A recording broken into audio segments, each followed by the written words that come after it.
I went to like the bar with my friends to like go eat. We were like, it's like a UFC fight or some bullshit. And we like went to go watch the fight. And we're all drinking. We're all having a good time. And a fucking commercial comes on, and it's Oh my GTA god. 5. It's a GTA 5 commercial. And there's my animation on the screen. I remember just yelling at everyone around me. Yo, guys, shut up. That's my fucking animation. I was going crazy. Fala pessoal, beleza? Pra você que caiu de paraquedas nesse vídeo, eu sou o Vitor, esse é um canal focado em jogos da Rockstar e hoje eu vou estar entrevistando um ex-desenvolvedor da Rockstar Games. O nome dele é Mike York e ele trabalhou em jogos como GTA V e Red Dead Redemption. E hoje a gente tá fazendo um vídeo mega especial aqui no canal, porque a gente tá completando a marca de 6 mil inscritos. Então pra completar essa marca eu resolvi chamar o York pra trocar uma ideia com a gente, pra falar como foi trabalhar nesses jogos e qual foi a experiência dele vivendo esse tempo maluco que foi estar na Rockstar de 2012 até 2017. E eu confesso que eu conheço o York faz um tempinho, desde quando ele começou o canal dele, e eu já curti o trampo dele faz muito tempo. E nessa entrevista ele vai contar várias histórias do tempo de Rockstar Games dele. Além disso, as lições de vida que ele aprendeu durante esses 20 anos trabalhando como desenvolvedor. E é sério, além desse vídeo ser um prato cheio de curiosidades para quem curte os jogos da Rockstar, ainda é um vídeo que vai te ensinar muito sobre a vida, de como balancear o trabalho e a sua vida pessoal. E antes da gente começar a entrevista na íntegra,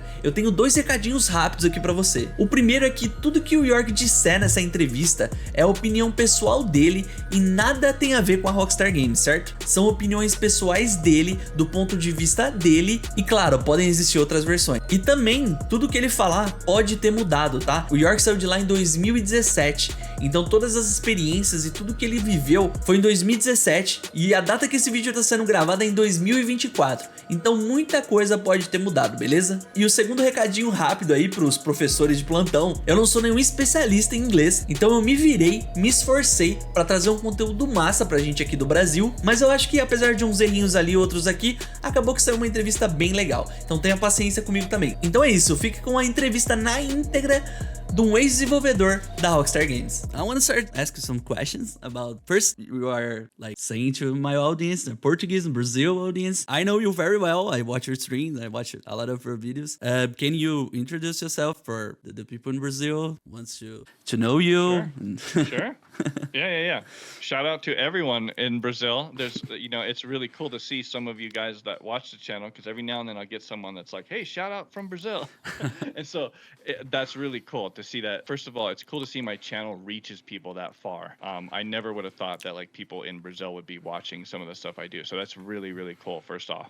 If you're new to me and who I am, I'm a senior animator. I've been working in the game industry for a long time, almost 20 years now. I've worked on a bunch of cool games, a lot of stuff. GoldenEye for the Nintendo Wii. I've worked on GTA 5 and Red Dead 2 and God of War Ragnarok, Callisto Protocol, a couple games I can't even mention that I've worked on that haven't came out yet, a whole bunch of stuff, Mortal Kombat 11. I've had the honor to work on some really cool games over the years, and these guys are here to chat with me, to learn about, to share with you a little bit about my channel and what I do on my channel, and just to geek out for a little bit and, talk about all this stuff with you guys and see if you dig it. That's nice. That's about pretty much what we're doing. So I want to ask you about the future, like the current projects everything that you're allowed to say, because Sure. talk a lot about the past, so I want to know the future, what you're expecting to be. Okay, yeah. That's funny you asked that, because I didn't think you would ask that. I thought we would just talk about the past or something and stuff. So, currently working on a game called 6 Days in Fallujah, and 6 Days in Fallujah is a very, very realistic tactical shooter, they call it, and it's a FPS game, so it's first person shooter, and you are in war, in like real war that took place in Fallujah, and there was 6 days that kind of took place there with these group of people, and we're retelling their story, and you get to play as kind of one of those characters, and you get to go into this game as one of those soldiers, basically fighting in Fallujah. And the game is very randomized, so that it feels new to you every time you play it, so it feels more realistic. If you walk into a room and you open the door, every time you go into a room or a door, it's different than the last time you played the game. The door is in a different spot, or the when you open the door, the room is different. It's arranged differently. The bed is put here, and then if you come in the next game, the bed's over there, so that you don't memorize it and that the experience feels fresh and new. and unique every time. You can't go, oh, there's a guy coming. Okay, all I gotta do is run over here and wait. And if I wait right here, a guy comes, right? You can't do that in our game. Every time you play, first of all, every time you play, you almost die, or you will die, because it's very realistic. The game is very realistic, and we do a lot of things to make it feel real. Like when you're inside a house in our game and you can hear like people in another room like talking in the echo, and it feels real. It feels like you're really in the room. Like the way it sounds, I don't know how to explain it, but the way it echoes and the way you can like hear people through a wall, it really feels like you're hearing that person through the wall, like the echo and the reverberation and whatnot. And so it makes you go through the game like it's very, very realistic. And my job right now at that company is to try to make it look realistic with the animation. A lot of the stuff has been hand keyframed, and I'm going in there and doing mocap. I'm literally filming myself with the XN suit and doing all the motions for almost every single motion in the game is going to be mocapped by me. And every single facial animation is mocapped by me in the game. And then it's going to go into like all these characters and get spit onto all these different Marines. And it's really cool. I'm excited about the project. I'm excited for like people to see something a little new and unique in that genre, in that space, like in the first person shooter space. It's something that has a lot of potential to be unique, that people can go and play other than like Call of Duty on all these mainstream titles. This is a little bit step aside from that if you want something more realistic and something more tactical and more immersive in general. So yeah, it's called 6 Days in Fallujah. You can play it early right now on Steam, so you can pre-order it right now. You can also play it right now. It's in like a beta version, and within like the next month or so, we're going to be releasing a whole new patch where it allows everybody to get all new kinds of features and different things, and you know what I mean? It's a big update. I can't tell details, NDA, right? But just know that the game is getting upgrades and things to make the experience better, and then we're eventually releasing like this full thing that has a whole bunch of stuff with it. But anyway, it's a really fun project, and it's a very small team, so I finally got the chance to do a lot of stuff that is more hands-on and is more like a part of the production process. A lot of times on these big games, dude, you're like a little cog in this giant machine, and all you do is this like little piece of the process. You just do the animation and then throw it over to someone else, and then they figure out how to put it in the game. They test it in game. But at this project, it's very different. I test all this stuff. We do everything very, very hands-on, and I'm very hands-on now. I've taken on like a leadership role, so I've been doing nothing but like critiquing animations and divvying out tasks to people. Like, here, you work on this, you work on that. Okay, let me find you something to work on. So it's a different process for me. I'm now stepping into a more leadership role, but I'm loving it. It's really cool. I'm contributing in the ways to this game that I've always wanted to contribute to a game. So that's really cool. Like, this company really values my opinion, and That's they come awesome. to me, and they come to me on stuff that has nothing to do with animation, even, right? And they come to me on a lot of big level decisions on certain things, and I really appreciate that, because they value my opinion, and I love that. It's really cool, because I do have the experience. I do have almost 20 years or whatever of working on all these different games, big games and small games and anything in between. And so a lot of times my opinion can have a lot of weight, or it can have a weighing decision on how production works. Sometimes I'll mention something, and I'm only mentioning it because I want to help. I want to speed something up, or I know how to fix something, or I know how to make it better, or I have a suggestion to make it better, or whatever. And so it's really nice to be appreciated there, and to be listened to, and to have like a voice in the production. And I just love it. I love it there, dude. So far, it's been really, really cool. Do you prefer playing a major role in the company, or do you prefer be like a tiny piece of big machine like giant Well, it's funny. studios? Yeah. Well, it's funny you mention that, because you always think the grass is greener on the other side, as they Yes. say. But it brings different stresses, and it brings different responsibilities. So like sometimes I just want to do that, right? Like lately I've been having so much pressure, and I've been doing so many things fast paced, and I have a lot of responsibility on my shoulders right now. And I can't just kind of log in and do some animation and go home. Yes. and I miss that a little bit right now. I miss not having like a whole stack of priorities and responsibilities to worry about. Bringing work to home is sucks. That too, yeah. Like the other night, my work was done. I was already done. I was ready to eat dinner with my kids, and then one of the animators was like, "Hey, I'm coming into work on the weekend. Can you give me something to work on?" I'm like, uh, I, I have no idea. Like, dude, it's gonna take me like an hour to go upstairs and like turn on my work computer and find you a shot to work on and give you the shot and then explain what to do. Like, I didn't want to do that, but if I don't do that, then the guy has nothing to work on like all weekend, and now we're wasting that guy's time and our company's money, and all this stuff starts like Yes. coming into my head. Sure. And so yeah, I had to go upstairs, get him a shot, figure all that stuff out, and then go back downstairs and eat dinner. Right? So I'm learning how to balance that right now with my new life and my new kind of responsibilities at that company. But I like it. I think that's the role I'm destined to be in, if that makes sense. All these years and different companies I've worked at, I am that guy a lot of time. Even if there's a lead, all the people that are not a lead, like all the other animators, will usually come to me and ask me questions and ask for advice and do all that. And then if they don't get enough of that, or they can't find the answer from me, then they go to the lead, right? Then Yes. I'm like a safe space. I'm a buffer, right? I'm a thing where they can come to me first, and then if they really, really need to go to the lead, they'll go to the lead. It's funny that you mentioned that you are seeking that balance between your life and work. Yeah. And you end up creating a channel. Like, Oh. how do you manage your time between being like a top tier professional in the industry and also having a channel, being a streamer, cutting charts, YouTube channel? Well, I try to streamline all this stuff as much as possible. Like the Stream Deck, like this thing here, where I can just push a button to do this or push a button to do that. Or that's why I wanted to make that channel trailer, so I can have something to quickly pop up into. I try to also keep a balance. One thing I've learned is that like there's a reason why I only stream on Monday, Wednesday, and Friday. And the reason why I do that is because I need a break in between each day of streaming or creating and content and doing stuff like that, right?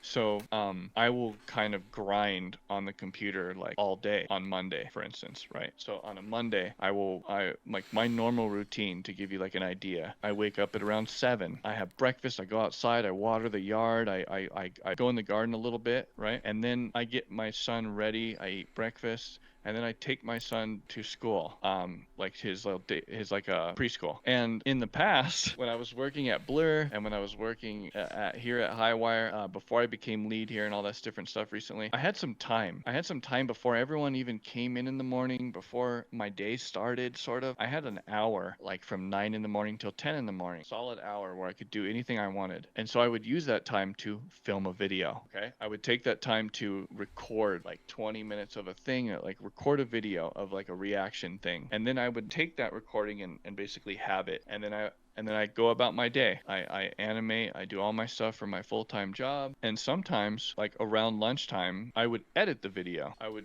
edit the video around lunchtime because it wouldn't take me that long to edit. It wouldn't take me like a full hour to edit the video. I would just do like a quick couple things. I throw in some stuff, especially like a video where it's like this, where I'm just sitting there talking and like reacting to something. Those videos are a lot easier than the ones that's like my time at Rockstar, like how I got my job at Rockstar or whatever. Those kind of videos will take me longer because I have to put in like lots of different funny clips that I want to do, and I need to like go in and cut out all kinds of stuff. But I've sort of streamlined it now to where I'm lucky in the sense that I don't mess up a lot, like when I record and like need to talk or something. So I don't have to edit a lot usually. Mm-hmm. There's not many moments where I'm like, hold on, let me re-record, I just go. I like turn the camera on and I just go. And for the most part, I just trim out little dead spots. Yes. When I'm not saying something, or if I'm going, and I'll just trim out that piece or whatever, Anyway, to get back to like how I cram all this into my day and how I organize this, I give myself different breaks. And so on Monday, I will grind all day on the computer type of thing, right? I'll get a bunch of stuff done. The day winds down, I pick up my son from school, right? I end up basically eating dinner, giving him a bath, putting him down, and getting everything done by 8 p.m. Then I have from 8 p.m. to 9 p.m., a whole hour to get ready for the stream, whether I need to make thumbnails, do all these different things, or I try to buffer myself an hour of time. Sometimes I'll leave the camera on, like before I had this camera like on a battery, and I would like sometimes No. like leave it on, and like, oh shit, so like I would have to like charge the battery before I started the stream, or little things that I have to get right. And then I stream from 9 to 11, and then I'm done for the day. If you think about it, I'm like done. And I even push it too far sometimes by going into Discord afterwards and chatting for like almost an hour, and then I'll pass out at like midnight. I'll do my normal, bed routine stuff, brush teeth, whatever, pass out. And then on Tuesday, I don't do nothing. Okay, so on Tuesday, I give myself that break. Yes. Like for instance, today we're filming that video because this is usually that break time. Okay, so I will put my son, give him his bath, all that different stuff, and then I just do whatever. I like watch Netflix. I browse around YouTube. I do this. I'll go to bed sometimes mad early. I'll go to bed at like 9:30. Like I'll go to bed like 10 o'clock.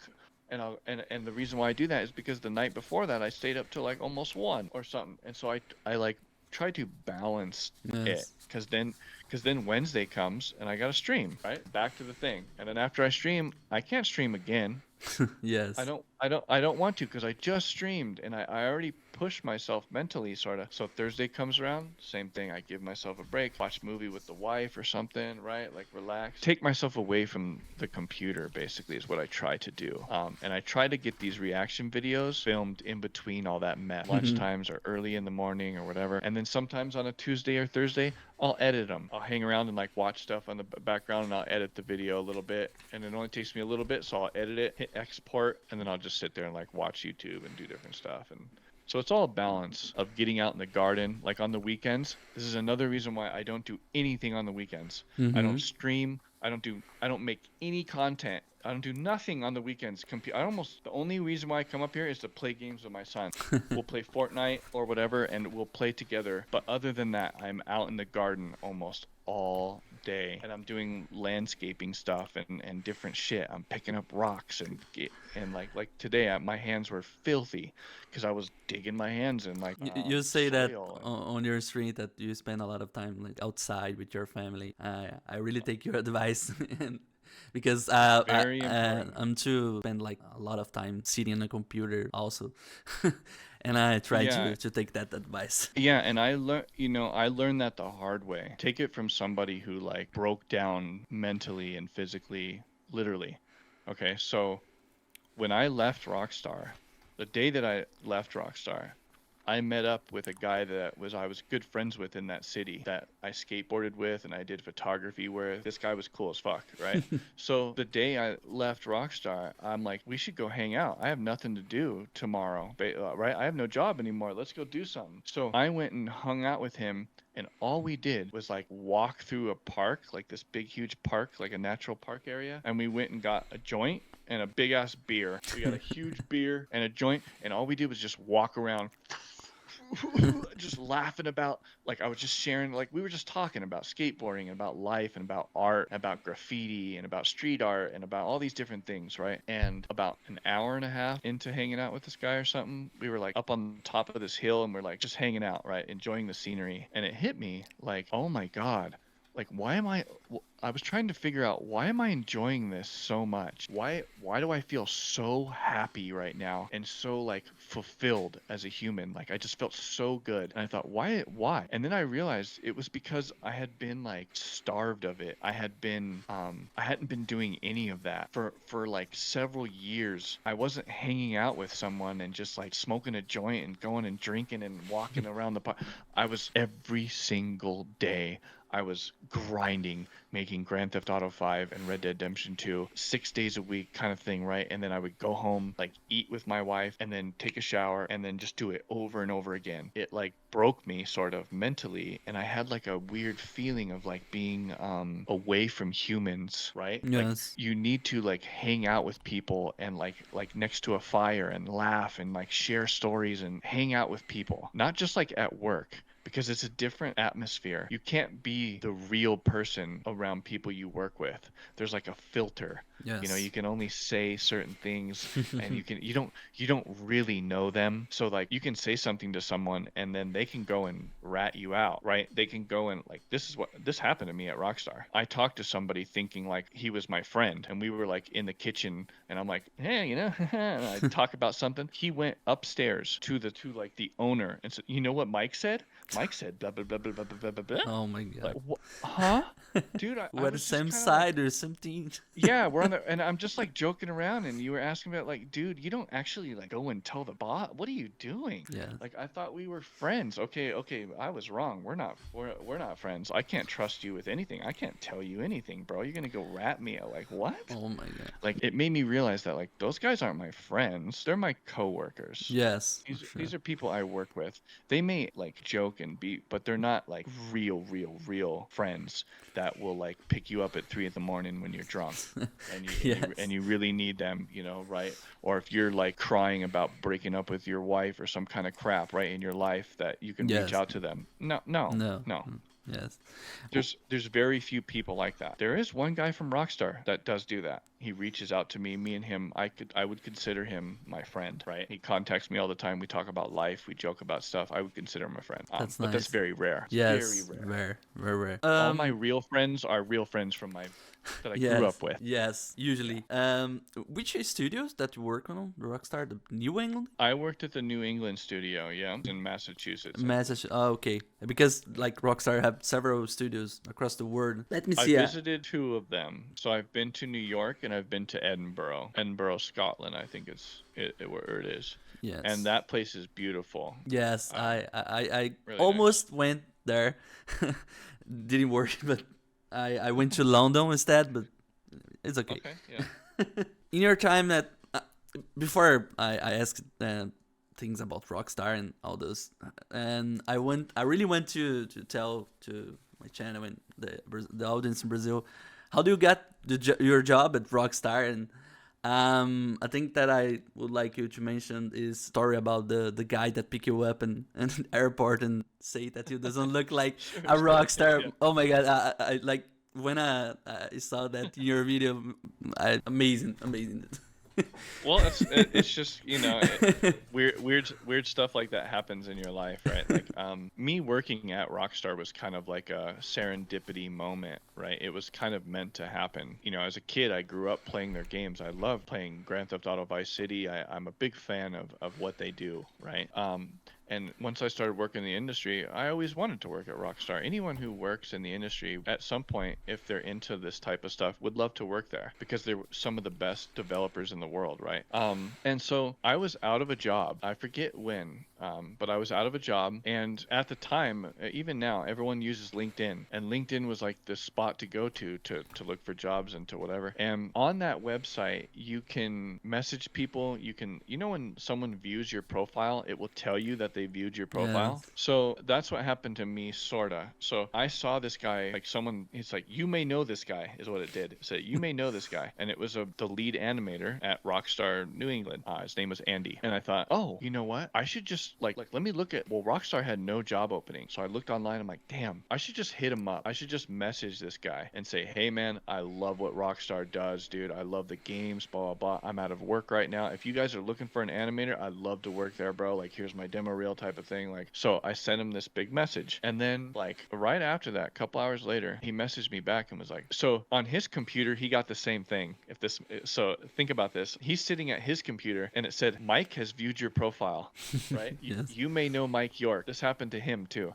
So he clicked my profile and then he went and looked at my demo reel, watched my animations, and then he was sharing my animations with the other people he worked with. Check out this guy's animations, blah, blah, blah. And then my message came to him through LinkedIn. So he hit me up on LinkedIn and was like, oh my God, we were just looking at your animation. He goes, and we were just talking about how you would be a good fit, like a person to come work at the studio. I'm like, oh my God, hell yeah. So he said, would you like to do an interview? We're not even hiring right now. He said, but I want to get an interview and see if like you're a good fit for the company. And long story short, I had like 4 interviews or something. Oh my I had god. I had one on the phone, just talking like this, and then I had one on a webcam like this, where we chat webcam, and then I had one where they flew me out there. And so they paid for like a plane ticket or whatever, and I flew out to New England. And then the thing you're talking about is they pick you up in like a black stretched car, like a limo type of thing.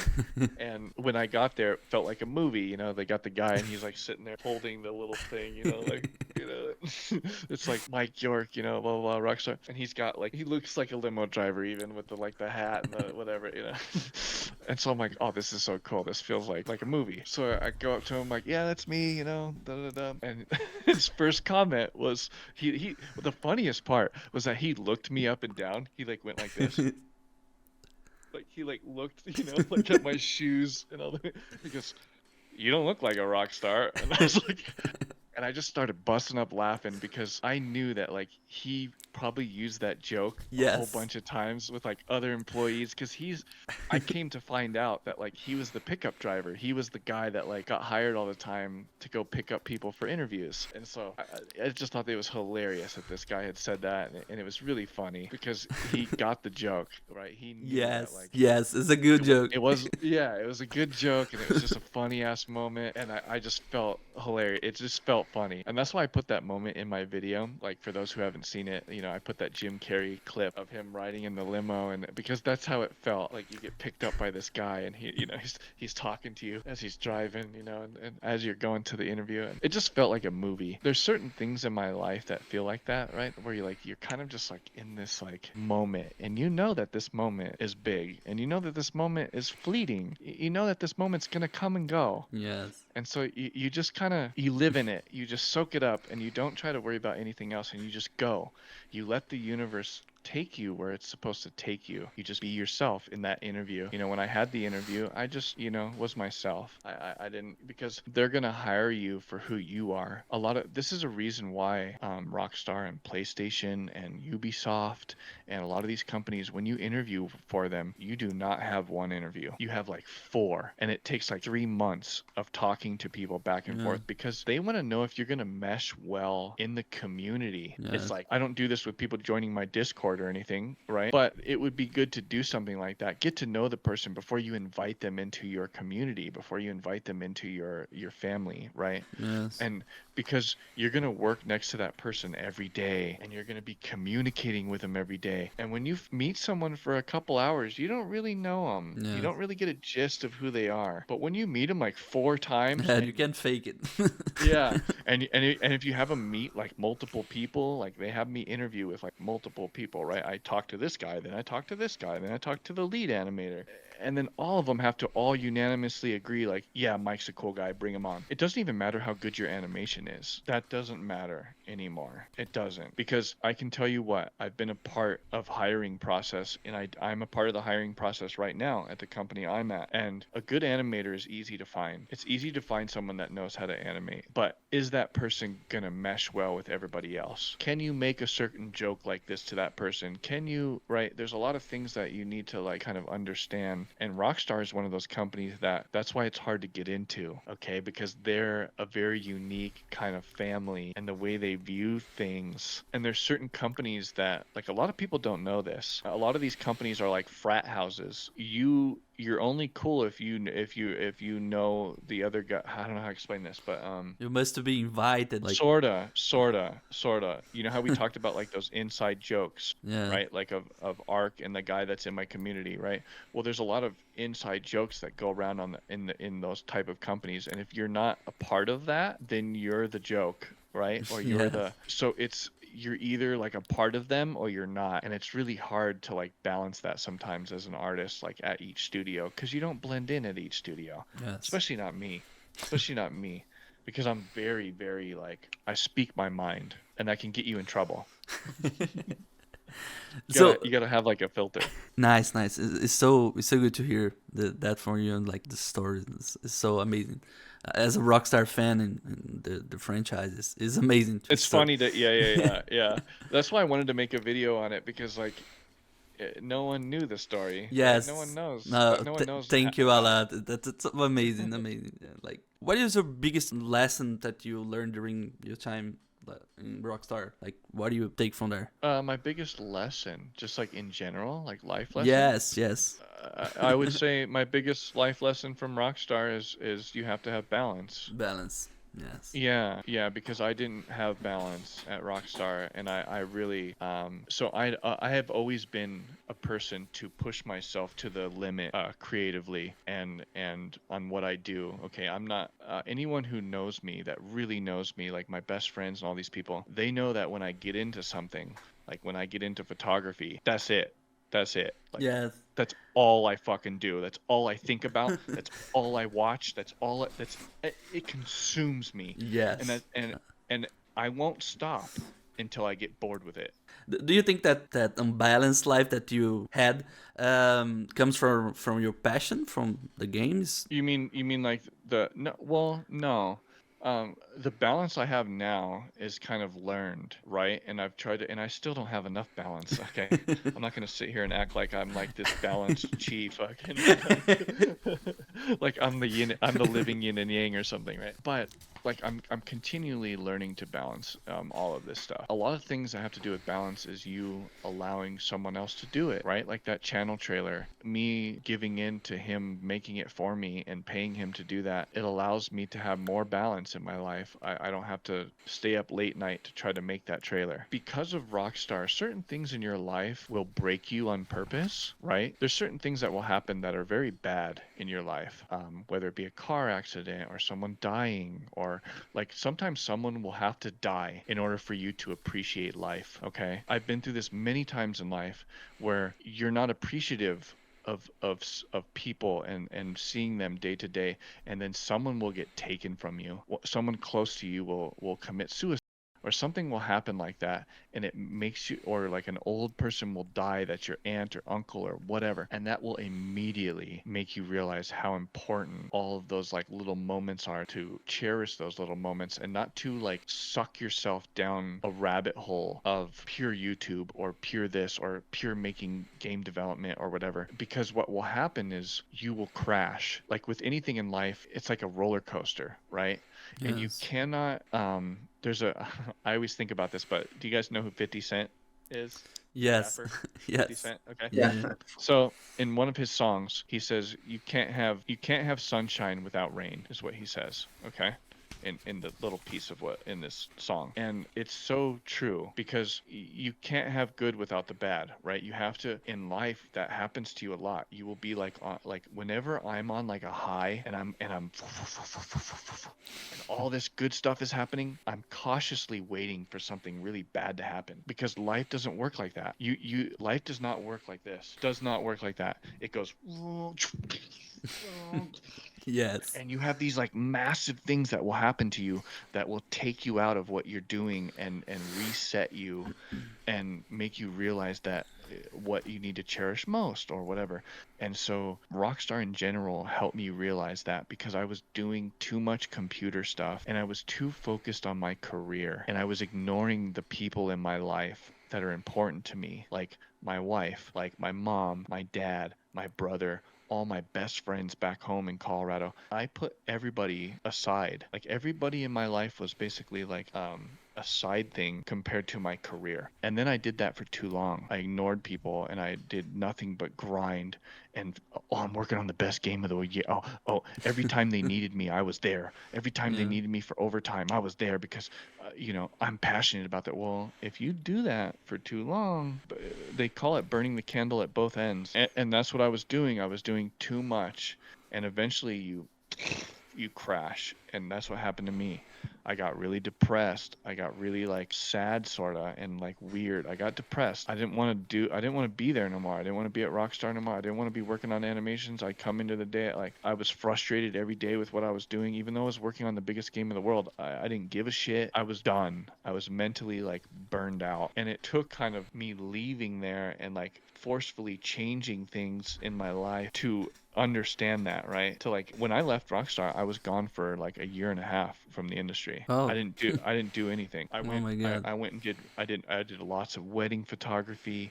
I made websites. You guys don't know this, but I used to make websites for a living like a long time ago. So I know how to make websites from start to finish, all kinds of different shit like that. I know how to video edit. I know how to do drawing. I know how to draw like realistic people and how to draw comic books. I know how to draw comic books big time.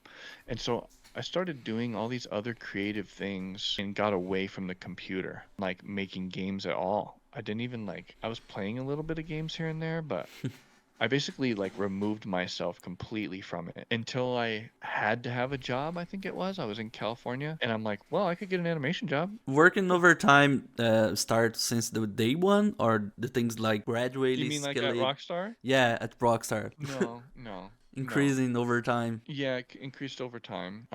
When I first started working at Rockstar, like the first couple days, they're after me, so they already heard me talking. The cops are behind me. Um, the first couple weeks were like really chill. I got to play Red Dead Redemption 1. I basically learned the software and got easy shots to work on, and it was very like relaxed. And there wasn't, from what I remember, I didn't do a ton of overtime in the very, very beginning, like the first month or whatever, you know. But then once you get into the day-to-day task and you're doing stuff, so Yes. on Grand Theft Auto 5, I came in midway through the project, so I started crunching pretty soon. Almost the entire time I worked on Grand Theft Auto 5, I was crunching. Okay, so You I you worked enter in the worst part of the project. yeah, I worked 6 days a week, over 40 hours, you know, over that. I won't say the numbers, but I worked over 40 hours a week for 6 days a week for 2.5 years straight. Literally, like not a single frickin' like chunk of time like off, except like Christmas. Like you go to Christmas, you know, and you like visit your family for Christmas. Yeah, I was in the thick of it. We crunched on GTA 5 towards the end of it until online was out. GTA Online was all out and all the way into there. I stopped crunching when we started working on Red Dead 2. So on Red Dead 2, there was no more crunch, at least for me personally. You mentioned in your interview, the GTA that's now 6 o'clock, that you are like in the beginning, you just joined Rockstar, you are the happiest guy. Yeah, you are so excited, and the guys, oh, okay, so like it's just another GTA that I work around, and you are, oh my god, I'm working GTA. Yeah, I think every new person that comes into the company has that feeling, right? That new kid attitude, that new, you know, new hire kind of attitude. I didn't lose that attitude and that feeling for a long time because I'm very passionate about this stuff. I love this stuff. I love creating games. And it took a lot of like them being negative to me when I was being positive. When you are negative to someone that's positive and you do it over and over and over again, eventually that person doesn't want to be positive anymore. They don't want to, you know, there's only so many days that I could come into the studio and like look to the guy next to me and go, "What's up, man? Good morning." And then he looks over at me. So My like god. he wouldn't, a lot of times the guy wouldn't even say anything. He would just look over at me and he would give me this look like, "Dude, I don't care about you, dude. Just shut up. Like sit down, bro. Like why are you announcing that you came at, like we don't care. We don't care." Oh my He god. would just look at me like I'm dang, dude. I'm just coming in to say hi. Like my mom taught me to be kind and to kill people with kindness. If someone's mean to you, you kill them with kindness. You don't be mean back to them. You just keep being nice until eventually they're nice to you. Well, that never happened. I would continually be nice to certain people around me and they never were nice to me. And I knew that they secretly like didn't like. I could just feel it, and you can only do that for so long before Yeah. you're like, I don't want to be here. Like I don't, you know, when you go into a party and everyone doesn't want you in a party, and you're hanging out in the party, you eventually you're like, I don't want to be in this party anymore because I know that the people don't want me here. So Yes. even though I'm invited to the party, you know what? I don't want to fucking go. It's Right? just one person specifically, or there one or two people? Like, how do you feel? There was like two Oh, or three people maybe, you know, out of like 50. oh, But one of them sat right next to me, yeah, and yeah. every day I had to kind of deal with this feeling of him being fake to me. I could feel it. I know when someone's fake. Yes. I know when someone is acting fake to me, and he felt fake. Like whenever he was excited about something in his life, when he was excited about something, he would like for a moment forget that he didn't like me. and he would like turn his chair over and be like, "Oh, dude, have you seen this cool video?" And da da da da da. And I'd be like, "Yeah," and then he'd be like, "Yeah," and then you could kind of see him like realize, "Oh shit, I was just vibing with Mike." I Wait, don't like him. I forgot. yeah, I forgot. I'm not supposed to vibe with him, you know. And then he would like turn it off for a second. You could see him, and then like when I would bring up something cool, and I would be like try to vibe with him, he would remember like, "Oh yeah, I'm not so yeah, cool dude, yeah, cool bro." Like give me the cold shoulder, and I was just like, "What's going on with this guy?" And I could just feel that he didn't genuinely like me. I had a feeling that like if I wasn't around, he probably talked shit about me to other people, you know, and I didn't feel comfortable around him, and I had to sit next to him all day, every day for 50 hours a week. It's bad. You feel trapped. No. I felt trapped. And then there was another guy next to me where me and him really vibed. Me and him got along really well. So it was hard. It was hard. It was like this thing of like, I really wanted to be there, and I also really wanted to just fucking scream and leave. And at any moment I wanted to just quit, but I couldn't quit because I felt like, why would you quit? There's a million other people that would love to take your place right now. You're working on the coolest game in the world. You can't quit. Yes. I felt pressure to stay there from like society and everything. I just felt like I needed to stay there, even if I was being treated badly or I wasn't enjoying my atmosphere, you know, even if I didn't enjoy work, I felt like I needed to stay. I think it's because your And- passion, your passion Yeah. from your games, from Rockstar, from which That- was like the remarkable time that you remember, the good times you remember when you worked back there. Like, Well, the good times I remember is like when we're vibing and we're playing, like even though I didn't get along with some of the guys there, some of the guys I didn't get along with, I played games with.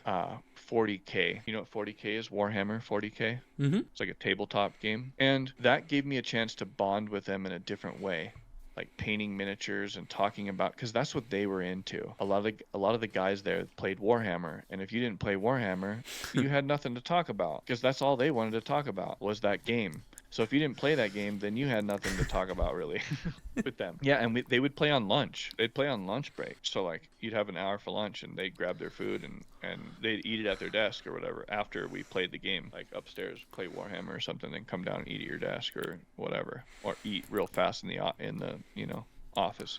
But the most memorable times I have there for me is when we first released GTA 5. When we first released that game, there was like an atmosphere in the studio where everyone felt a little bit of relief because they've been working on it for so long. It's finally out, right? They don't have to like, it's a relief. And so everyone was kind of like in party mode, and everyone was laughing and just kind of, everyone had these big weights on their shoulder, and they just got they got released. And so you saw a lot of people smiling and laughing and coming into the office, like into the break room, and sharing stories about what they just saw on the internet.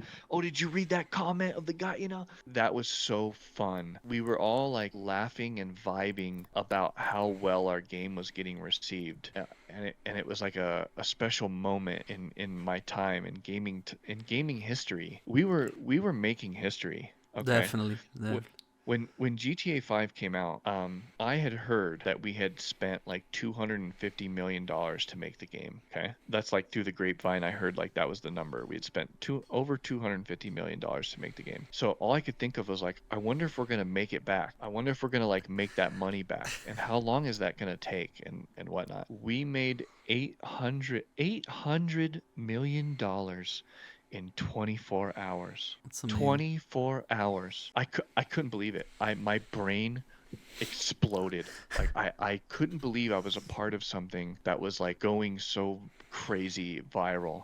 I went to like the bar with my friends to like go eat. We were like, it's like a UFC fight or some bullshit. And we like went to go watch the fight, and we're all drinking, we're all having a good time, and a fucking commercial comes on, and it's GTA 5. It's a GTA 5 commercial. And there's my animation on the screen. I remember just yelling at everyone around me. Go, guys, shut up. That's my fucking animation. I was going crazy because it was like my first time in my life that like something I had worked on was like on TV. on Yeah. fucking TV. It was on, this is on a global scale. Millions of people are playing this game right now. Dawned on me, like, millions of people right now are at home, like, playing Trevor, doing this, and they're seeing my animation. Yes. And they're making gifs of them, and oh my, it was just like a really, really cool moment in time, and to be a part of it was just iconic. I felt like I was a part of history, like in the making, right? We were making history, and it felt so cool to like be a part of it. And I'll never forget that moment, because that's what it felt like. It felt like we were making history, and it was cool to be a piece of it, because I always wanted to be a piece of that for gaming, right? As a player, I Yeah. played the games, but I wasn't able to like make my mark, and I felt like once I worked on GTA 5, I had officially made it. Yes. I had worked on my dream game, right? Like seeing my name come in the title, like it was like, okay, I've done it finally. You are so lucky because all your animation end up showing in the trailer. Like a lot of them are in the trailer. You are so lucky. I do get lucky sometimes like that. Yeah, because a lot of the times companies I work at and games I work on, I don't know that the animation I'm working on is going to be in the trailer. Yes. And a lot of times it's decided without me even knowing. Like at Rockstar, for instance, on Red Dead 2, on all these different things, I didn't even know until the trailer was released. Like the coyote grabbing the rabbit. Yeah, I didn't know that. I had no idea, because I worked on that animation separately like a year prior to that, like, or 6 months prior to that. It already went into the game. It was like a part of something else. I didn't think it was going to be in the trailer. So yeah, when the trailer showed, I'm like, oh whoa. They put my animation in there. That's cool. And they use little moments that you don't know they're gonna use. But that's only unique to Rockstar for the most part. Like if you work on another company in another game, like usually you're working on the cutscene or you're working on a piece of the trailer. Like you will know because they need you to know, right? In Red Dead 2, they took my animation and then had somebody else rotate it and put it in that scene and probably altered it a tad, and they so that's why I probably didn't know what was going on. My animation was getting like reused per se for the trailer. Yeah. Can you tell the story about the mimic in GTA 5? I love that story. The mime, like the dude was so good that you don't even need to like. Yeah. He was amazing. He was amazing. The story you're referring to, for the people that don't know, on GTA 5 we hire actors. We hire Michael, Trevor, all these guys, right? To do motion capture. And in GTA 5 they actually hired a real mime, a guy who does miming for a living. These people that come in and like fake like they're in a glass box and and they hired this guy, and he was very, very good at remembering where his body was. So he, in animation, we need to a lot of times make the animation loop. We need to make sure that the guy is like in the same exact position, and he does all this stuff, and then he comes back like this, and he does all this stuff, and then comes back like that. Well, the mime was so good at it that like in the computer, I would grab his starting pose of him being like this, and then I would go to the end of the animation, double click to like paste in the pose, and he would just go like this. He would just like, oh my god, he would move like he'd be like this or something, and then he'd go like, and it would.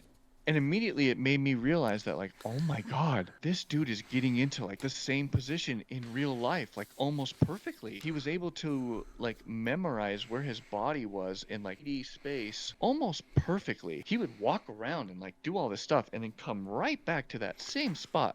And he would dangle his arm and go like this and then stop. And it would I was really amazed by it, because nobody ever did that, like that I worked with, like an actor or whatever. And all it did was save me a bunch of time, like for my animation, because I would just like double click and I'd be like, wow, looks pretty good. Done.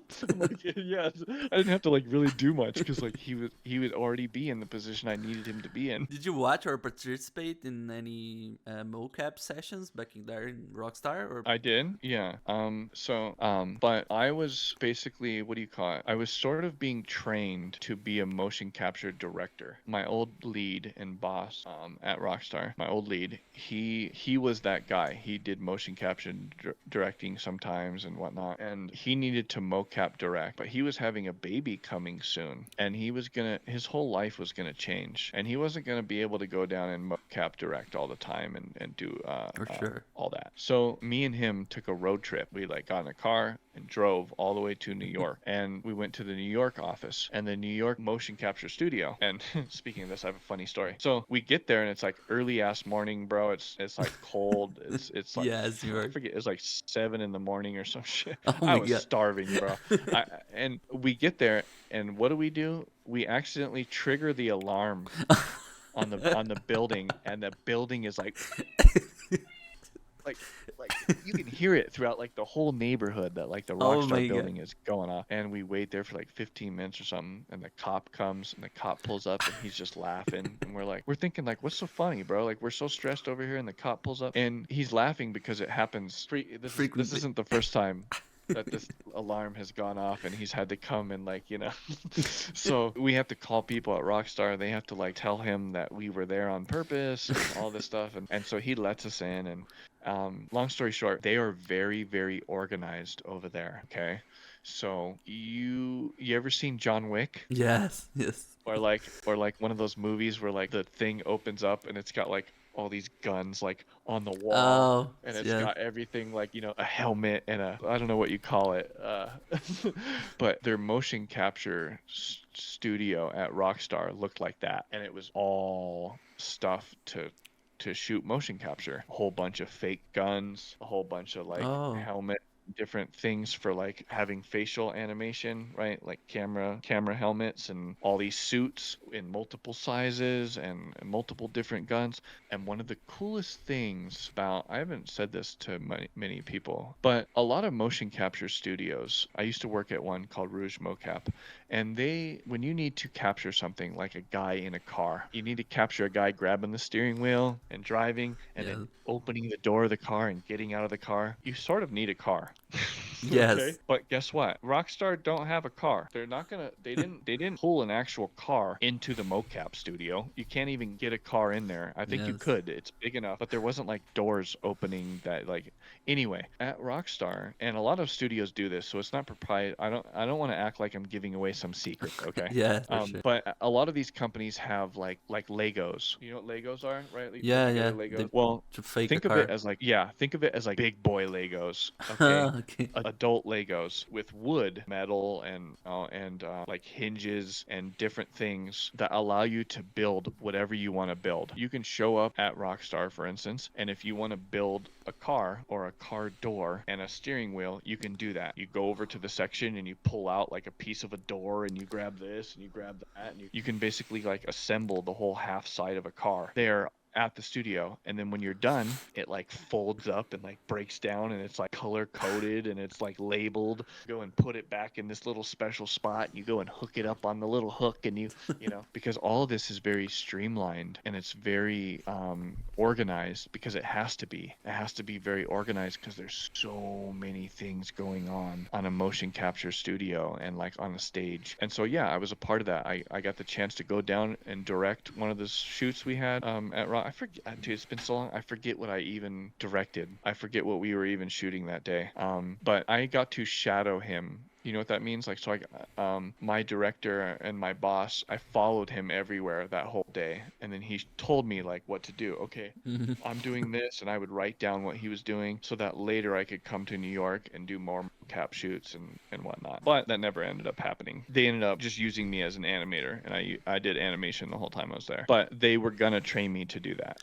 Cool. So I have experience doing that at Rockstar, but I didn't do it like full time or anything. I just had I had one weekend where I went down and did that. So cool. And for Red Dead, you did like most animals. Yeah, I did Like- a lot of different animals. Like the cow and the boar and the pig, and some animal like the hawk flying down and catching a snake. But if you see a bald eagle catch a snake out of the water, that's not Oh. mine. That's somebody else's. Okay. So there's a lot of situations like that where I did one of the animations, but the animator did the other one. It depends on what animal it was. When there's like a moment, two animals doing things together, that was called like a vignette, and we would sometimes like animate something like that. but not animate the whole animal. All like, for instance, I animated that coyote thing or fox or whatever catching the squirrel, but I didn't animate anything else on the fox. And I didn't animate anything else on the squirrel. I didn't touch any animations on other than that one little interaction. Did you guys have some sort of like reference? Yeah, this is what I was talking about earlier. And this isn't like, again, I'm not giving away any kind of trade secrets because every company does this. And what they do is they give a video to an animator, like a YouTube video, and then they say, copy this, like try to make this look exactly like the video. And the person will go in there and they will basically bring the video into the 3D program and they'll try to copy the movement perfectly. Like the research was already done. Like yeah, there's an alligator that kills a boar and drags him into the water, probably on YouTube, and that's where they got it from. They went and scoured the internet for like a bear scratching his back on the tree, and then once they find a bear scratching his back on the tree, they give it to an animator. He copies that video like perfectly as much as he can, so then it gets handed to me or another animator, and he like fixes it and cleans it up and puts it in the game and makes it so that the bear can like walk up and then go into the thing, and then you have to make like an enter and an exit and an idle and you have to make multiple animations and they all have to like connect with each other. And the person that makes that little video piece doesn't do that a lot of times. They just do like that little piece and then they hand it to somebody else and then somebody else does that. Did you remember anything like challenging to do in Red Dead? Because I saw a video of you mentioning animation in GTA 5, like the pile of money character was pulling the money. Like yeah, that's a tough one. Yeah. And on Red Dead, do you remember anything that was hard to do? To be honest, a lot of them were not easy, but they were like polishing animations, meaning making them better. And a lot of times I didn't have to do the hardest part of the animation. But certain things were difficult, like for instance, the hardest thing to do on that game for me, animation wise, on Red Dead 2 was the cougar attack. Okay, and the cougar attack was really hard because there's a lot of moving parts to it. So like, first of all, I didn't get an animation from somebody else, like I did from the cow. Somebody would animate like a piece of a cow walking, and then I would fix the walk and I would make him walk to the left and make him walk to the right and make him turn around but I would grab like a little piece of a walk from somebody else. Well, on the cougar, I didn't do that, right? There was nothing to work with. Man, that animation's amazing. It's amazing. I remember that. It's amazing. Thank you so much. So what I had to do was find a cougar online that looked like it was leaping, jumping at something, and then I used that piece to get the cougar to Arthur, to get him to get onto Arthur. And then I kind of thought to myself, like, okay, well, what would Arthur do? Okay, well, Arthur's probably going to try to get him off of him. Yes. So he's going to like basically trying to grab the cougar's arm as the he's going to be panicking trying to grab him. So I did that. I animated Arthur kind of going like this. It's so visceral, like this animation is so realistic. Well, it has to be, right? Sound, it's amazing. For a while, by the way, that sound, I heard the sound like over and over and over and over and over and over. Like of testing the anime. Yes. Like I heard that sound probably like a million times. But what made that animation really hard was that I couldn't just animate one version because the cougar can attack you from anywhere. If you think about it, he can come from the front and right. So if he comes from the front, Arthur's gonna act differently. He's gonna go like this. Oh shit! And he's gonna get mauled down. And then if he's coming from the back, he's gonna bend over. And I had to animate it like 1, 2, 3, 4, 5, 6, 7, 8. I had to animate it 8 different ways. So one facing forward, one facing backwards, one facing left, one facing right, and then 45 degrees in between those. And that's what was difficult. And then we found this out by testing the game a lot, because what would happen is if you didn't have all those animations, like your character would be standing here, okay, and then the cougar would go like this. He would basically like slide over and get into position and then like leap at you, and it looked so bad. And so like making a ton of variation, but that one was very difficult because of that, because I had to animate all these different variations. I didn't have motion capture, I didn't have animation from somebody else. It was all like from my head and just kind of animated raw. Amazing. A lot of times animation doesn't go down like that, except at like Blur, and Overwatch and some of these games, like some of the animators there will just sit down and just animate something. Does that make sense? Like they just know how the human body moves. They Okay. don't have to they don't have to like sometimes I don't have to get up and like record myself because I understand that like when you lift your arm you have to lift your shoulder first, and when you do that, or like when you grab a microphone you don't go like this, you put your pinky first and then this finger and then I've realized over the years of animating for so long on how things move. And so sometimes you can just animate something because you've animated so many things that you understand motion and like how long it takes Yes. for something to move. I don't know if I'm making any sense, but Yes, yes. so that's what I did with Arthur. I didn't record anything. I just kind of like, what would he do? Oh, he's probably gonna do this. He's probably gonna reach for his neck. Okay, let me do that. Let me grab him and let me reach for his neck. Okay, and after, he's probably gonna fall down on his back, and he's gonna, and that was one thing I think that they did research, found out like the cougar will gnaw you on the back of your neck, or it like grabs the Yes. back of the neck of the victim or something like that. So we ended up putting that in there because it's like something a cougar would really do. I vaguely remember that. I think there's an animation that the cougar like hit Arthur and he's like down and like on the Yeah, floor. yeah. There's a separate there's set by the way, there's separate animations for that too. So I had to animate you not killing the cougar and the cougar not killing you the first time it attacks you. So Yes. I had to do another set of animations when the cougar jumps on you. You go like this and then throw the cougar off of you, and the cougar like lands onto the ground and you can start shooting him. Yes. So that was a separate animation I had to do of like throwing him to the ground and all that. And I would say that's one of the difficult ones in the scene. And Amazing. I don't remember if I had any kind of other pieces of the animation. That was one of the difficult ones to do for sure, just because of all the moving parts to it. Do you have like some advice to people who are trying to start in the gaming industry, like especially in the animation role, like the people they're watching this video and like, oh, I want to do this, and do you have like tips and tricks to? Do you want my real advice? Yes, go away, bro. My real advice would be that this is not for the faint at heart. This is not for somebody who wants something easy to do. Animation is very hard. It's very hard to do, and it's a learned skill. It takes a long time to become good at animation, especially if you're not like raw talent.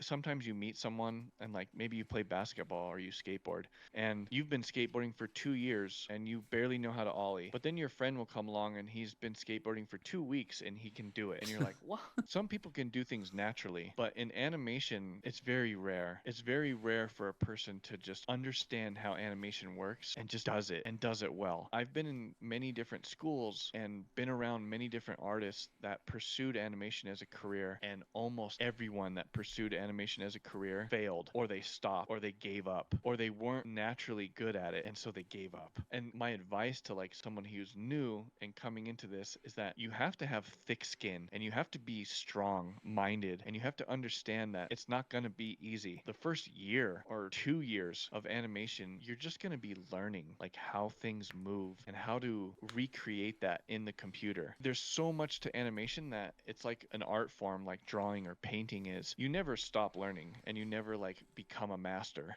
Every day I'm learning new stuff and my biggest advice to like somebody who's coming into animation new for the first time and like wants to get into this as a career like today in this industry, my advice is that you need to first download the Unreal Engine. You need to get on what everyone's using. All the big companies are moving to the Unreal Engine. All these people are using Unreal Engine to make games. Fortnite, all these huge games are using it. And you will fall behind if you don't know Unreal Engine. If you're just an animator that knows Maya and only knows how to draw animation, you will get left behind and you will not find jobs. You need to kind of like put yourself in a position that everyone is looking for. And right now, people are looking for people that know Unreal Engine. Whether you're an animator, environment artist, programmer, if you know Unreal Engine really well and you're a programmer, then they'll hire you. If you know animation, pretty good, but you know Unreal really well, they will hire you more often than somebody who doesn't know the engine, because it's something that's being used so much right now, and it's like the future. And if you're not a part of the future, you'll get left behind. So that's my biggest advice, is to be present and to learn the latest and greatest software coming out, and make sure that you're on top of it. Otherwise, you won't stand a chance. You will not get a job, because there's a ton of really talented animators that right now are looking for work, you know. So you have to know something they don't, or be ahead of that game, of that curve that's happening right now. And that curve is Unreal, the Unreal Engine, for sure. I think it's hard joining the industry, especially in this time that we have a lot of layoffs and things. And Yeah, why would they hire someone? Here's the only reason why they would hire someone new in the industry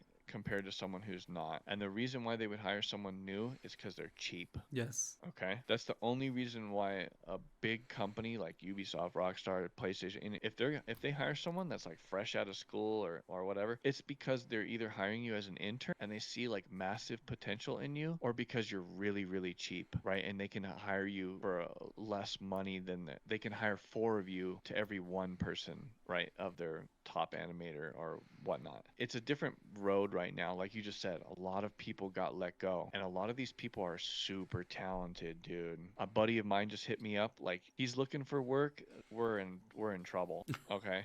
Because yes, if he's looking for work, then, and he's not getting a job per se, then the people that are not as good as him definitely are not getting a job, yes, if that makes sense, you know. And he's really good. I'm sure he's going to get a job real soon. Buddy of mine, but he's like an animator for like Pixar, right? He doesn't oh work my at god, Pixar, but he works at, or he worked at Disney, at Walt Disney Studios. He worked on all kinds of iconic movies, like Ice Age, and all the movies that like were created over at Blue Sky. Blue Sky Studios is the animation company that made robots. They made Ice Age 1, 2, 3. They make that Scrat guy, the little squirrel with the nut. Anyway, they do phenomenal animation. He's worked on movies like Tangled and all that type of thing, right? He's when it comes to animators, he's the cream of the crop, right? He's one of the best to do it, and he's looking for work. And it makes you like wonder where the industry's going, because more and more they don't need people like him, unfortunately, okay? Because there's less and less movies being made that look like that. A lot of the movies that come out that are made by Pixar, like Inside Out and a lot of those stuff, they don't do as good as they used to, and they don't sell as many movie tickets as they used to. yeah, So they're not making as many movies as they used to, per se, and they're not putting as much time and effort into them. Sometimes a lot of them are. Some of them are hits. Like Moana was really good. Moana was really good. yes, That movie Inside Out that I just mentioned, that was really good. That was a brilliant idea, to have the emotions inside someone's head as characters, and to show I love that movie. they are geniuses. Okay, it has always been a dream of mine to work at Pixar, but I will probably never work there. And the reason why I'll never work there is because I've already went down this career of gaming and doing. They don't look for somebody like me to hire. They look at like my friend that I was just talking about. They look like someone like him to hire, that's been doing all these cartoony animations that fit that style. They don't use mocap. You think they use mocap at Pixar? They see mocap on my resume and immediately throw my resume in the trash. Everything's done Everything. from scratch. Everything is old school, and there's nothing wrong with that. It's beautifully done. It's a different technique. It's a whole nother thing. Yes, So, like you asked about advice, if I was to give advice to a new student, I would say try to get into games, because your odds of getting a job are a lot higher than in games than they are working at Pixar or DreamWorks, because that's all you're going to work at. Disney, DreamWorks, Pixar, yeah. Sony. There's like 7 places to work at. If you are Brazilian and you need to learn, so you need to learn animation, you need to move from your country, because like in Brazil we don't have a lot of investment from the companies, so you have to move and you have to learn English, you have to do a lot of things to so Yeah. we start like back there. And people that are living in Brazil are living different than the way we live here. Definitely. Their expenses are different. Like their cost of goods is differently. The way they're paid is different. So in Brazil, people get paid a lot less than they do in America for the same job. Okay. Definitely. And that can be very hard for a Brazilian to get a job in this industry and be appreciated, okay? Because I know I used to be a lead gameplay animator for this other job, and one of my animators that I was mentoring and, giving animation shots and whatnot, he was from Brazil. He worked from Brazil, like at home, and he would send me his animations. I would critique them and whatnot. Well, one day he started talking about money, and he started talking about how much he gets paid, and he told me how much he got paid, and I was shocked that he was getting paid a lot less than he should be getting paid. Yes. But to him, it was pretty good money. It was decent money. But he didn't know, or he was getting taken advantage of, sort of, because he's in Brazil. The company knows that they can pay you less based off of where you live. So if you live in India, they can pay you a lot less. Yes. And so a lot of these companies are doing that. They're hiring a bunch of people in India. They're outsourcing animation to Brazil. They're doing and Brazilians and people in India are realizing, hey, let's do it. Who cares if they're not paying us that much? We're working for Rockstar. We're now Yes. doing this, or we're now working for. And what ends up happening is a lot of these big companies find trust in these people, and they end up hiring them full-time staff, forever employees. They end up making a Rockstar India. They end up making Yes, I was mentioning. a Rockstar Brazil, right? You never know what they're gonna do because things fluctuate in different countries, and people are they're now hiring more people like that now because a lot of companies are doing, like, what do you call it, like freelance style work from home. Yes. Rockstar is a very rare situation right now. They don't want anyone working from home because they're so close to finishing the game. They don't want leaks. They don't want everything's been leaked like 5 times now. They're probably pissed. They're probably so sick and tired of their game getting leaked that they're like locking all the doors, closing all the windows, and they're like, we're done. Everybody come in. If you don't want to come into the office, then go home and never come work here again. They need dedication there. Yeah. Now, how do you think that 2022 leaks affected the game? Like, how do you think they are feeling?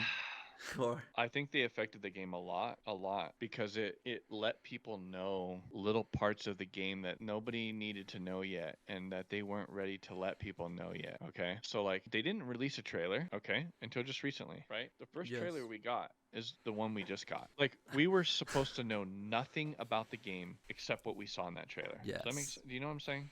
Yes. So when they So put out a sad. leak or something happens where it shows like 2 people, it's a guy and a girl. Oh, okay, now we know it's a guy and a girl. We don't know. We know that it's not 3 people. We know that it's not 4 people. We know that it's not just one guy. You know, We it's that Vice not just City. one girl. We know that it's it creates like false expectations for people. It gets people's brains thinking about things that aren't even there, Yes. and ruins the experience of a game when it gets leaked. Especially a game like this, a game of this magnitude, and a game that people are so like, they want to know every detail, and every detail of a GTA game is like very important. It's very like, some of the biggest parts of the game is, who are you playing as? Yes. What city are you in? Those little things, knowing who you play as and what city you're in, are like some of the biggest things about the game. And then they get leaked like fucking 2 years before the game is even like it's terrible. It's so sad. That something like that happens. They're not ready to show the game yet. So when you see footage of, like, when they showed the guy and he was like running through the city, and there's like all this coding coming up on the side, and he can stuff.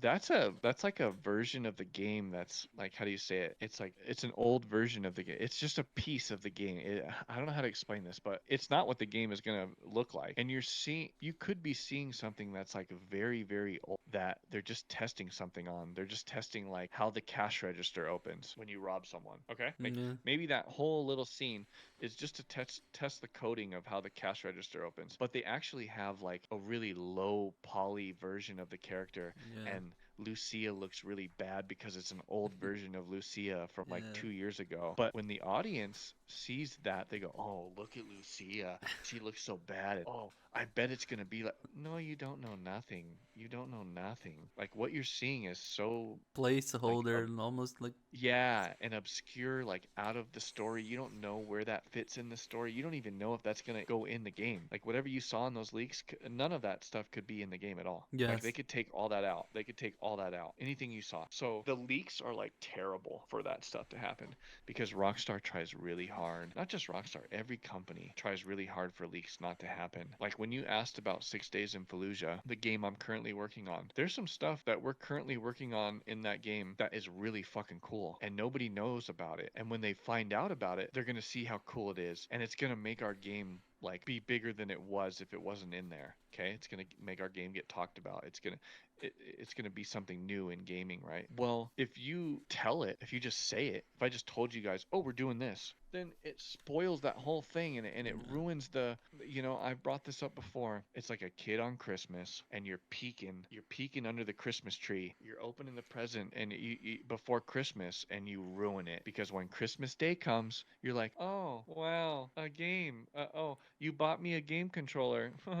I already knew. Like, what are you supposed to be surprised and Yes. act all happy and surprised? You already knew. Like when we play GTA 6, we already know that we're gonna play as like this guy and the girl. We already know we're in Vice City, so we're not shocked. Like when the game drops, that we're gonna be like, oh, we're in Vice City. Oh my god. There's no hype gonna be around that. Yeah. Everyone knows. People have been talking about the damn Vice City thing for like a year. I feel so sad that the trailer leaked. The team doesn't have the time to party and watch together the trailer. That's so sad. That's so sad. That is kind of not cool because the people that leaked it are stealing the moment away from all these Yes. people that have worked really hard So to sad. experience that moment in a real way. I don't know how the things got leaked in like YouTube. Me either. How I don't know. I have no idea how that trailer got leaked. it's Like when so we released the GTA 5 trailer and stuff, it all came out like when we wanted it to, and nobody saw it until we wanted them to see it, you know? man, it's so weird how they managed to take that from the back end from YouTube. Like it's so weird. There's many ways it could Yeah, happen. yeah, it's so weird, so weird. Because a lot of companies are using Slack. They're using Slack now, which is like an instant messenger to communicate with everybody because everyone's working from home. Yes. And at the time that the trailer was released, I think everybody was working from home. A lot of people were. And they probably shared the trailer with each other. And if anyone got into Slack or anything, then they could just grab the link. They could just grab before it goes live. And I don't know if that's what happened, but like, who knows? Who knows? It's terrible for them though, yeah, because it ruined their moment. They have, they're waiting for this moment for a long time. For like years for it to drop, and so when it gets like prematurely released, it's like, oh come on, what'd you guys do? I'd be mad. I'd be kind of upset a little bit, but what can you do? Yes, What can you do? Yeah. definitely. I have Just game to like game. 2 last questions for you that I really want your opinion, and Okay. I was thinking like the last GTA was launched in like 2013, 13. I mean, yeah. So, yeah. On a 2006 hardware, given Yeah. that Rockstar archived this with Red Dead on PS4, and Yeah. you know what I mean? Like, what are your expectations for the new generation and like the new game? Well, my expectations are huge. I have very high expectations. I don't want to have high expectations, but I can't help it because they've made me feel a certain way. They've done so well in the past that I feel like they're going to do well again. But that being said, they really do their best to squeeze out the most they can out of the hardware. So they're probably going to be pushing the PS5 to the limit, so that like just know that every texture and every little thing in the game has been like optimized and to its full potential to try to squeeze every little drop of memory and squeeze every drop of thing out of it so that the game can play the most beautiful with the highest frame rate possible on that hardware on PS5. Okay, but they're not going to stop. Okay, because the PS5 is very limited now. They're already coming out with a PS5 Pro. Everybody, more and more people playing games on PC now, and you can do a lot more on a PC than you can on a PS5. Okay, which means you can make it look more real. You can add more realistic hair. You can add more realistic environments, more trees, more foliage, and more flowers, and more bees, and anything. Okay, more cars, more people. And so what's going to happen is the game will come out. It's going to look beautiful, and it'll be optimized very well for PS5, for Xbox, for all these things you can play it on. And then they're going to wait, and they're going to be silently making the PC version look beautiful. Yeah. And making the PS5 Pro version look beautiful. And they'll be busy optimizing those two things until PS5 comes out. And then the PS5 Pro, or when the Pro comes out. And then when that comes out, that game is going to be optimized as much as it can to squeeze out all those drops. That's what's cool about their game. That's why it lasts so long, like Naughty Dog did too as well. Like The Last of Us. Yeah, it's running was on basically- PS4. It's like a No, miracle. Check it again. Last of Us is on PS3. Yes. the one, Okay. the part one. Yes, when the game first came out, it was on PS3, Yeah. and god damn, that was the best looking PS3 game ever. Ever. I don't think Yes, another game looks that good definitely. because they've learned how to squeeze every drop out of it, and that's what Rockstar does too. They learn how to like really And they have squeeze it out. time and the money to do this. And Yeah. Because I remember people like walking around the studio like, dude, if we do this, like, and we save it like that, and we can get 1 more megabyte, we can get 1 more, and you're like, what? But they really think of it like that. Like they think of these things to like squeeze every fucking drop out of it. So because you need to do that when you have a game like GTA 6 because it's so big. It's so massive. People don't understand how big these games are, dude. That nobody really. I could sit here and tell you, oh, it's so big, but you don't get it. Nobody until like you see, like the amount of animations, right? There will be like hundreds of thousands of, and then you start to realize, grasp that, like, oh my God, there's a lot that goes into these games. There's like so many moving parts that's why it takes 7 years. That's why it takes yeah, hundreds of millions and because they got to get all this stuff working right and they have to test it. They have to make sure it works good for everybody and it plays good, and there's so much involved in these games.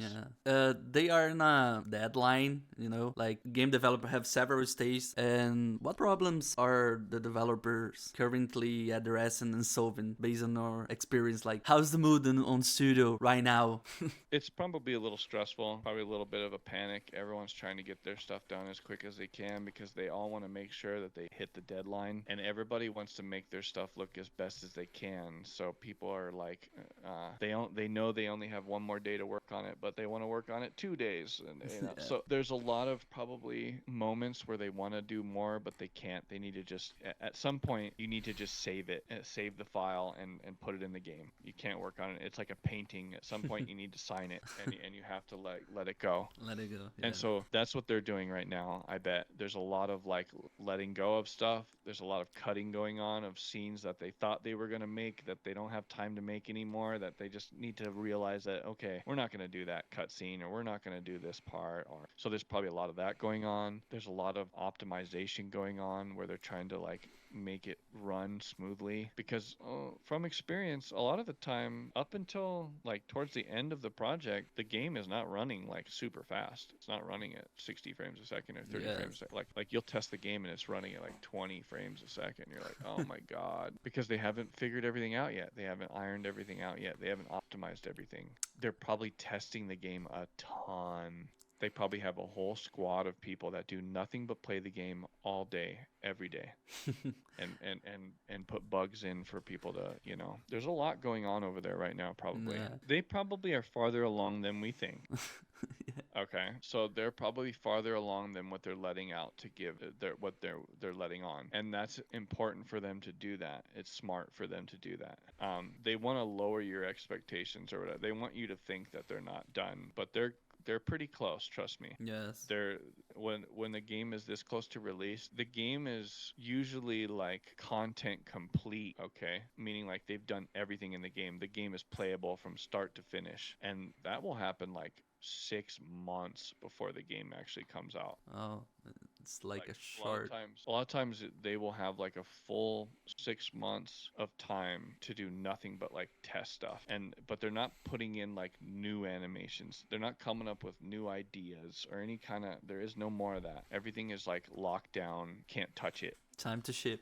It's time to like test the game and just play it and see if something breaks, and then fix whatever breaks, because there's so many millions of people that play the game and there's not millions of people that make it. That's what people just don't realize, is that like GTA 5, there was like 1,000 people that made the game. Okay. Oh my God. 1,000 people is not a lot of people, and it's a lot to make a game, but it's not a lot of people in general. If there's only 1,000 people that are testing, and that's maximum, that's every employee, that's like the HR lady playing the game. Okay, she's probably not playing the game. And most of the people are working on the game. They're fixing textures, they're fixing animations, they're fixing lighting and effects and whatnot. And then there's, maybe a couple hundred that are testing the game. Okay. Well, you can only test so much, but when you release the game to millions of people, like you literally just go click, and now 10 million people are playing the game at once. You all of a sudden find so many bugs and things that like you didn't even see or that you thought were going to happen, it just happens instantaneously. And so I feel like they're doing a lot of testing right now, probably over there, to try to eliminate that as much as possible, for new players to play the game and immediately start breaking it. You know what I mean? That's the biggest part I'm worried about, is that testing it, making sure that it's like really stable as a game. Are you excited to create content on GTA 6? Like Yeah. you said that you don't want to be stuck with GTA content only, but you know, like GTA 6 and GTA 5, It's gonna be huge. yeah, they create a content that create people. Like they create Yeah. a lot of influencers, a lot of people grow based in those games. Yeah, people got famous off of our game. Yes. Like Yes. playing our game. Like that guy, what's his name? Typical Gamer. He made his breakthrough and got famous from playing GTA 5. He made videos about GTA 5, and he was able to buy a Ferrari. Now he's got like 7 million subscribers. I mean, the guy makes millions of dollars a year just Yeah. because he played our game. It's amazing. That's wild. It's really amazing. I'm really hoping that GTA 6 can help my channel. Yeah. It will, definitely. And I'm excited to play it as an ex-developer there, to kind of analyze the game from that standpoint, and to kind of play it live with everyone and be like, oh my god, they did this, or they reused that animation, or geek out over it as a player and as a developer, Yeah. and do it live with everybody else who's experiencing it too at their houses. And it's going to be a big event for me, in a sense. I'm going to be playing GTA 6 for like the first year. I'm going to be playing a bunch of it, a lot, because there's going to be so much hype around it. I know I'm going to be hyped playing it. I'm going to be wanting to play it every day. Yes. But I can't play it every day. So it'll probably take up like the Monday, Friday streams like Red Dead does right now. And I'll switch to GTA 6 and be playing that a bunch, making content around it a bunch, right? I'll be making like different little videos about different things on it for sure. But it won't be all I make. It'll probably be like a GTA 6 video, and then it'll be like a reaction video, and then it'll be, you know, another GTA video, and then it'll be some random thing about gaming, about NVIDIA's latest tech or an Unreal Engine, and then it'll be another video about GTA 6. I'm trying to like have it as one of the main things running on the channel for a little while, because I want to use the hype. I want to capitalize on everyone playing the game, and everyone talking about it. It'll bring people to the channel if I'm playing it like live, when everything's popping off and the game is really, really like at its hype, you know? Yeah. This era will be amazing, like content and yeah, I think it'll be really, really fun. Yeah. And I'm hoping that like I can finally get in early, and I finally have a little bit of an audience now. Oh, Like to where it might push my channel to the main audience of YouTube per se, right? Like, and I'm hoping that GTA 6 can like catapult that, right? I'm gonna Yes. really try to like do that so that I can reach a wider audience, and I'm hoping that that wider audience can kind of come with me further next year, and you know, as people stop playing GTA 6 and as people die down, I kind of pull an audience from there, though, like I did previously. That's like the goal. Amazing era is coming. I'm really excited because a lot of the people that watch the channel, like you and the people like that are in my community, it's kind of like building hype. So like I feel like once it does happen, everyone's going to be wanting to watch the streams. Everybody's going to jump in on it because it's going to be like, it's hype. It's going to be so hyped up. It's going to be fun because we've all been waiting for it, including myself. It will break the internet. I hope you get a early cop review. It'll be amazing. Yeah, I probably won't. I probably won't get like an early copy because even employees don't. They are very. I think Red Dead. A few people received the review copy, like in Brazil. Maybe. Oh, you're talking about streamers or something. Yeah. Yeah, like journalists and something. Yeah, sometimes people will get the game a little early. I don't think it's a good idea for GTA 6. They're not like, gonna. Yeah. I would, if I had $100 right now, I'd put it on the table and tell you No review They're not code. gonna. No. I also think. Everybody's gonna get the game at the same time. Yeah. When we released GTA 5, we got to buy like copies for ourselves and for our family or whatever. Yes. And my copy didn't even come like at my desk in the mail until like 2 days after the game was out for everybody. Oh my god. So like everybody was playing it before I even played it. Oh man. Like I had to wait until my copy came to my desk to play it, and I have a feeling that they did it on purpose. That they didn't give me the copy, you know, like day of or the day before, or you know, because I could have leaked something if they gave it to me the night before. Yeah. Think about it. So I have one last question for you. I promise. That's a kind of unusual question. If you could insert Easter egg or a secret animation on GTA 6, what would it be? Yeah, I would say it would be the ability to grab a flamingo and Put it in your car. Yeah, and drive around with it, and because it's become like a running joke on my channel now, and and something I just mentioned in one video, but now it's become something special. And so if I could put in an Easter egg, it would be that. It would be like you can grab this, a flamingo and put him in your car and drive around and do stuff with him, just because of that aspect. It's become sort of special to me in a sense. It's kind of funny. It would be fun. It would be really fun to see them do something like that. Because I've had a piece of something in a game one time. So if you guys have ever seen the Borderlands 3 announcement trailer, there's a scene in there where there's like a guy and he has a puppet and he's got his hand like up the puppet's ass and he's like going like this and it's a sock puppet and he's crazy. I don't know if you guys have seen this, but you need to watch the trailer. And the guy is going like this, and he's like talking to himself with these hand puppets, and it's a really funny moment, but no one knows this, but I came up with it. I came up with that moment in the trailer, and I was asked by the company through Borderlands, I forget what their name is, but anyway, they said, we want him to be crazy. We want this guy to be doing something crazy, but we don't know what that is. So can you come up with something? Can you make him do something crazy? And I just thought, sure. Like, what could this guy do crazy? And so I came up with that. He had these sock puppets and he was talking to, and it made it in the game. And it was like really cool to see that, because it was like a little sort of Easter egg type of thing. I was able to put something in the game that was mine, that like nobody came to me like, we should do this or whatever. I was like, hey, what if he does that? And they were like, yeah, this is really cool. When I showed them the animation, they were like, oh, we love it. Yeah, that's going in the trailer. That's exactly what we were looking for. So I would love to do something like that in GTA 6, like put in some cool Easter egg. That stuff's cool. When the PC version come out, we figure out some way to do that. We'll mod it. Yeah, we're gonna do that.